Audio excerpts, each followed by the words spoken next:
नमस्कार.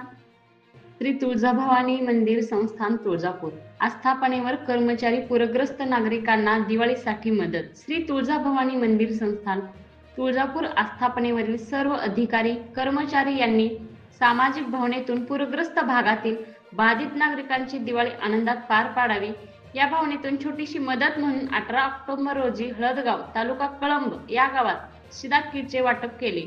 कीर्ती किरण पुजार, जिल्हाधिकारी धाराशिव तथा अध्यक्ष तुळजाभवानी मंदिर संस्थान तुळजापूर यांच्या प्रेरणेने तसेच श्रीमती माया माने, तहसीलदार तथा व्यवस्थापक प्रशासन श्री तुळजाभवानी मंदिर संस्थान तुळजापूर यांचे मार्गदर्शनाखाली जीवनावश्यक 17 वस्तूंचा समावेश असलेले एकूण 140 किराणा साहित्य किट वाटप करण्यात आले.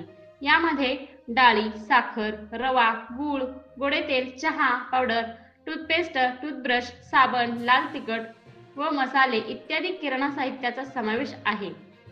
शासन निर्णयाप्रमाणे मंदिर आस्थापनेवरील सर्व अधिकारी व कर्मचारी माहे ऑक्टोबर 2025 या महिन्यातील 1 दिवसाचे वेतन पूरग्रस्तांसाठी माननीय मुख्यमंत्री सहाय्यता निधीसाठी दिले जाणार आहेच. परंतु त्याशिवाय सर्व मंदिर अधिकारी व कर्मचारी यांनी त्यांचे 1 दिवसाचे वेतन रक्कम गोळा करून ही अधिकची मदत आई तुळजाभवानीची सेवा म्हणून अर्पण केली आहे. या प्रसंगी तहसीलदार तथा व्यवस्थापक यांचेसह धार्मिक व्यवस्थापक धमाले, अभियंता भोसले, जयसिंग पाटील, नागेश शितोळे, रमेश कवडे, गणेश नायकवाडी, रवींद्र गायकवाड, पुन्हा डोलारे उपस्थित होते. ताज्या घडामोडी जाणून घेण्यासाठी आजच बहुजन आवाज न्यूज चॅनलला लाईक, शेअर आणि सबस्क्राईब करा.